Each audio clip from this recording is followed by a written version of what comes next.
Assalomu alaykum. Xosiyatlik dasturxon programmamizning aziz ko'rurmanlari. Program orqali ko'pchilik bilan ko'rishganligimdan xushalman. Bugungi programmamizda toza o'xshitib, bulutdek yumshoq qilib tort yasab baqayli. Undaqda tort bulut yasash uchun ketadigan materiallar bilan tanishib chiqayli. Oldi bilan shundaq cho'nliqdagi, ya'ni o'rta hol cho'nliqdagi tuxumdan 6 dona ketadi. Buningda bir diqqat qilish tegishli nuqta tuxum cho'qim uy temperaturasi altida bo'lishi kerak. Muzdek to'nglatqidan ilib tashlasak yaxshi bo'lmaydi. Unga ajiz unni ishlatamiz. Ya'ni odatda pecheni pryanik, o'sha tatliq turi bilan pishirgan ishlatadigan ajiz unni ishlatamiz. Undan 150 gram. Undan keyin bu shekardan o'xshashlar 150 gram ishlasak bo'ldi. Undan keyin bu ko'ptirgich, ya'ni baking powder degan shu. Bundan 5 gram bo'lsa bo'ldi. Endi cho'nqurroq buqachadan birini ilib, tuxumlarimizni chiqib olaylik. Ya'ni tuxumni ko'ptirsak, teshib ketmaydigan cho'nqurroq qacha bo'lgan yaxshi. Endi shekarni solganda birli navbatda bir xil savatmaymiz. 2 yoki 3 navbatga bo'lib solsak yaxshi bo'ldi.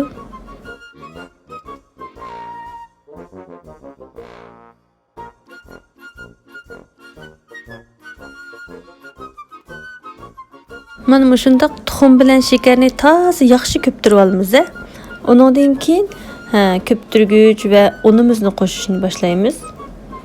Endi mush vaqtda duxovkani 230 gradusga tangshab, oldinala qizitib qo'yib tursak yaxshi bo'ldi.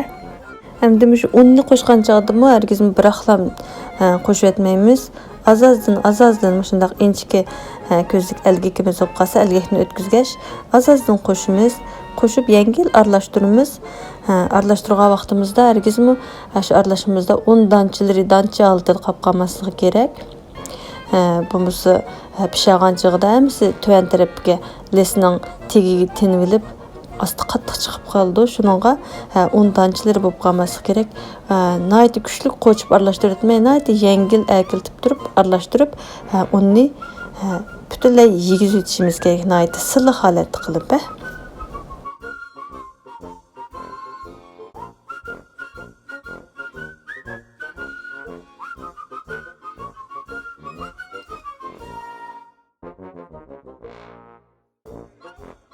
Mana shunday qilib unni nayti tekshi silliq holat yegizib bo'lgandan keyin endi qilibimizni tayyor qilib, ya'ni maylab yoki tegiga mayla qog'oz ishlasak bo'ldi. Undan keyin mush qiliblarimizga quyib olamiz.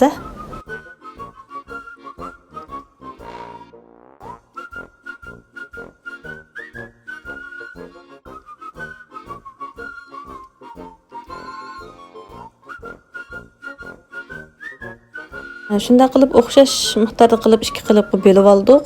Endi buni duxovkaga solishdan burun tegini yengil urib, mana shu ekranda ko'rinayotgandek yengil holda tegini tok nechini urib, ustida ko'rinib turgan ko'pikchalarni yo'qotib etamiz.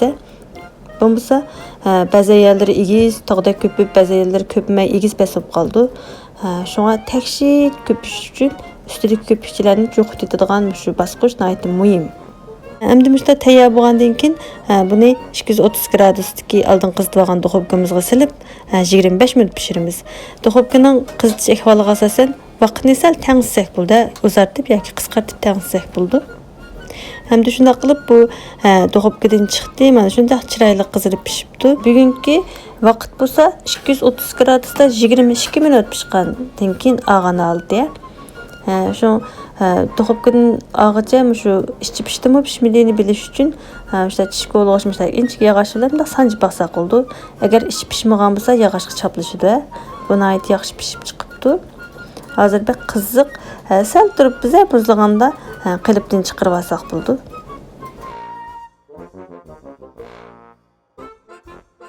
Sal muzlagandan keyin mana qilibdan chiqarib oldik.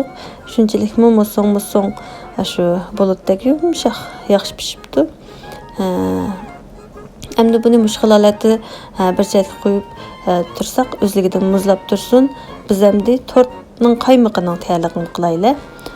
Tortning qaymoqi uchun shundaq ham qaymoq ketadi, ya'ni köptürüş uchun. Bugun 200 ml ham qaymoqdan 2 quta ishlatmoqchi. Ondan keyin bu shekardan azroqlam bek tatlı bo'lib ketsa-mu, ko'ngli qoldi. Shekardan bir qo'shiq azroqli qo'ysak bo'ldi. Endi köptürüşni boshlaymiz. Uning uchun cho'nqiroq bir qachimizga ham qaymoqimizni qo'yamiz.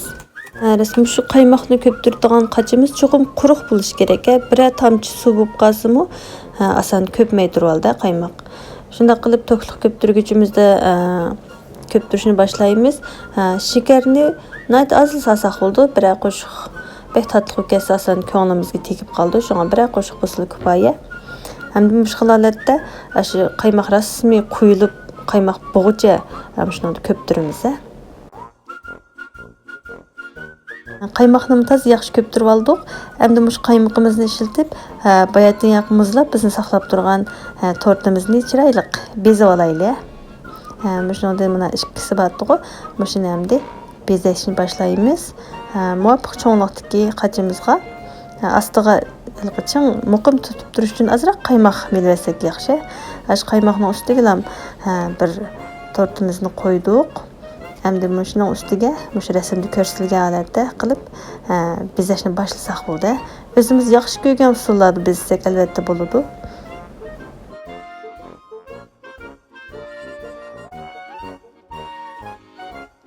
Endi astidagi bolkamizning ustini bir qurmishda qaymoq bilan yeb yetgandan keyin uni o'zimiz yaxshi ko'radigan meva-chevalarni arsiga olsak bo'ldi. Bugun banan bilan bo'ljirgan olmoqchi.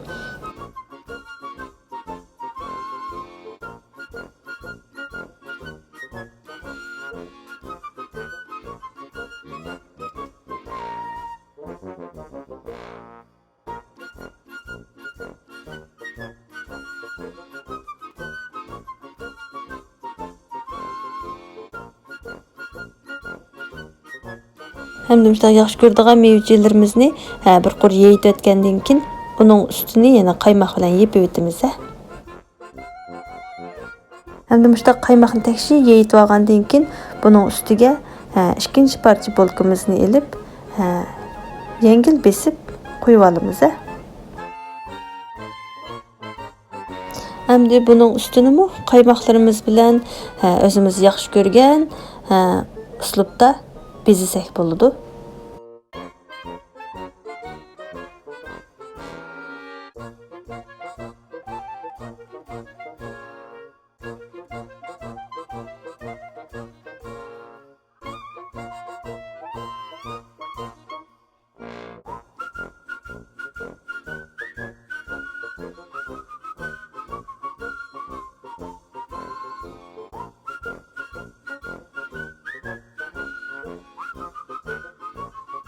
Endi qaymoqimizni rangli qilmoqchi bo'lsak, shu yemeklik rangini ishlatib rangli qilsak bo'ldi. Bugun qizil rangni ishlatmoqchi. Qizil rangni azroq muvofiq miqdorda elib, uningga qaymoqni qo'shib yaxshi aralashtirib, qizil rangli qaymoq yasab olsak bo'ldi.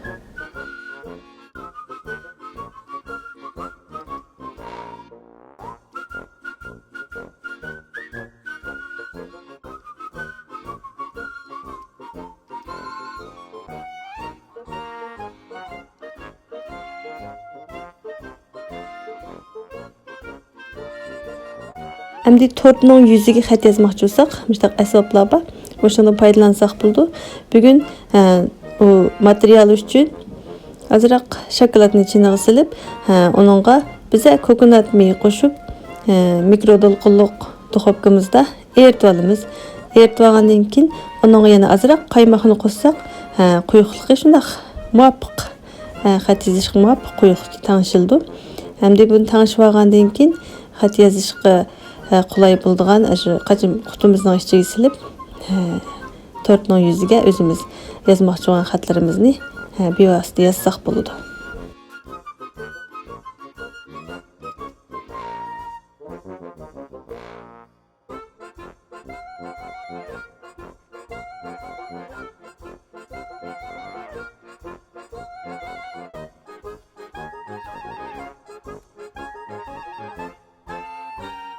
Shunday qilib o'xshagan tortni tayyor qilib oldik.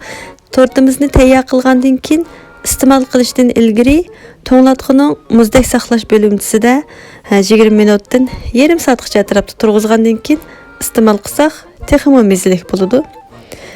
Ondaqda bugungi programmamiz mush yerda yakunlashdi. Kelar qatamliq programmalarimizni ko'rishaylik. Xayr xo'sh, aman bo'linglar.